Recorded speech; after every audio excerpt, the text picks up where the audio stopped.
Монтаж на панели ProLine от Thermal Decor. За целта ще ви бъдат нужни нивелир, мастар, макетен нож, терекол или друго лепило с топлоизолация, мала машка, нераздувна полиуретанова пяна, грунт и фасадна боя. Подгответе фасадата, като я почиствате и обезпрашавате, а ако имате дълбоки пукнатини по стената, е желателно да ги замажете. В случай, че стената, върху която ще се залепят панелите е боядисана, е препоръчително да се направят нарези за по-добър контакт на терекола. Преди да започнете с монтажа на панелите, вземете нивото, като използвате нивелир с пирон и конец или лазер. Подготвеният терекол се нанася по целия гръб на панела, като се използва назъбена мала машка. За максимална здравина препоръчваме терекола да бъде разнесен по целия панел, а не точково.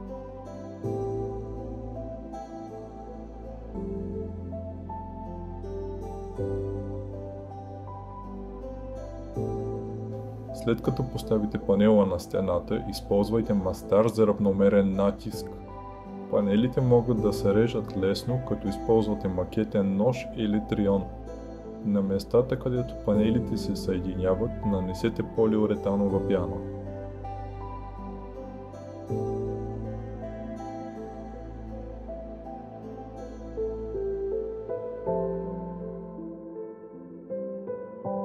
Настанявайте панелите шахматно, така че вертикалната фуга да не е в една линия. Така предотвратявате възможността за напукване и слаби точки.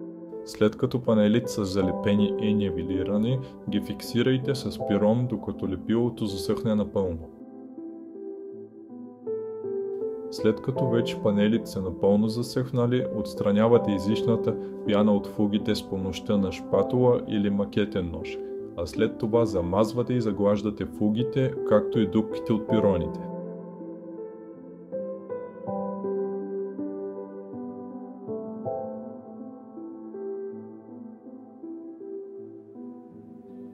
За финал остана само да грундирате и боядисате панелите в цвят по ваше желание и сте готови.